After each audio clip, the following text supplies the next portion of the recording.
안녕하세요, 이윤석입니다. 최근 부동산 대출 문턱이 높아졌습니다. 특히 우리은행은 9일부터 몇 가지 파격적인 대출 정책을 시행합니다. 우선 수도권에서 주택을 추가 구입 시에 대출을 받을 수 없습니다. 그리고 전세자금 대출은 무주택자에게만 지원합니다. 주담대 대환대출도 제한되고 대출 최대 만기도 40년에서 30년으로 축소됩니다.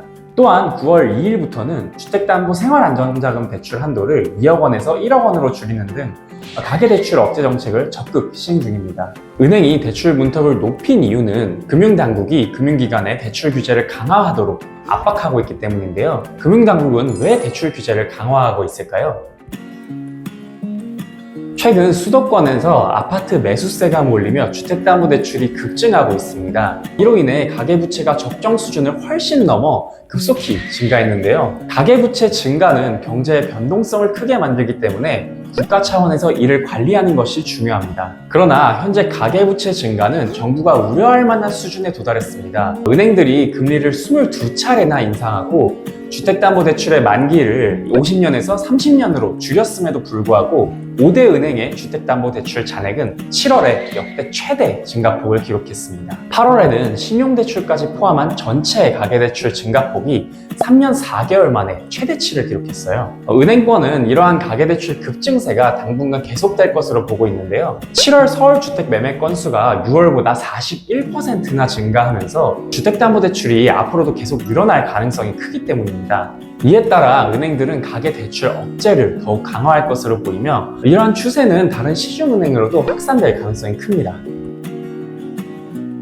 9월 1일부터는 스트레스 DSR 2단계가 시행되었습니다. DSR은 모든 대출의 연간 원리금 상환액을 연소득액으로 나눈 비율로 현재 1금융권은 DSR 40%, 2금융권은 DSR 50%까지만 대출이 가능합니다. 스트레스 DSR은 이 DSR 계산 시에 가산금리를 부과하는 정책으로 결과적으로 대출 한도를 줄이는 효과가 있는데요. 이 스트레스 DSR에는 예외 조항도 있습니다. 예를 들어 2월 25일 이전에 집 계약을 체결했거나 청약에 당첨되어 중도금 대출이 필요한 경우 등은 적용되지 않습니다. 이 정책이 시행되면서 대출 규모는 눈에 띄게 줄어들었고 곧 부동산 시장에도 큰 영향을 미칠 것으로 예상됩니다. 9월 2일에 5대 은행의 주택담보대출 잔액이 규제 시행 전보다 크게 감소한 것이 그 증거입니다.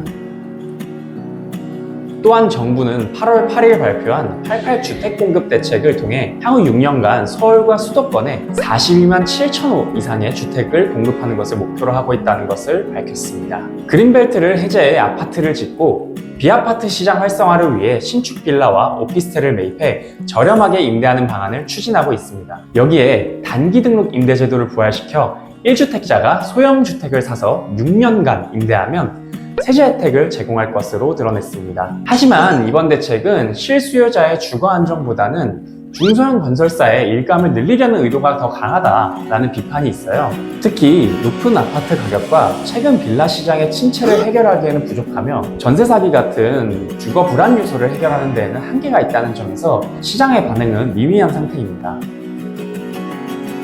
단순하게는 대출 규제가 강화되면 집값이 하락할 것으로 예상되지만 현실은 그것보다 훨씬 더 복잡합니다. 2021년에는 강력한 LTV 규제에도 불구하고 대부업체를 통한 대출로 부동산 가격이 상승했었죠. 일례로 대형 금융기관에서 대출이 불가능한 15억 원 이상의 아파트도 대부업체를 통해 대출을 받아 매수한 사례가 있습니다. 그런데 현재는 대부업체들도 신중한 태도를 보이며 수도권 아파트 기준으로 LTV 70% 정도로 대출 나가는 것이 평균입니다. 시장 참여자들도 신중하게 판단하고 있기 때문에 우리는 서울 핵심 지역의 희소성에 집중할 필요가 있습니다.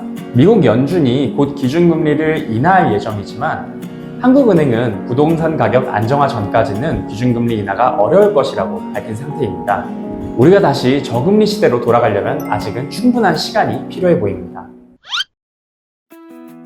현재 우리나라는 성숙기에 접어들어 낮은 경제 성장률을 보이고 있습니다. 그래서 우리가 부동산 투자에서 좋은 성과를 내기 위해서는 좀 더 많은 노력이 필요한 상태예요. 요즘같이 금리가 높은 시기에는 부동산 외에도 매력적인 투자처가 정말 많은데요. 지금은 채권 같은 다른 투자처에도 관심을 두고 변화하는 시장 환경에 유연하게 대응하는 것이 더 좋은 결과를 가져올 가능성이 높습니다. 이었습니다. 감사합니다.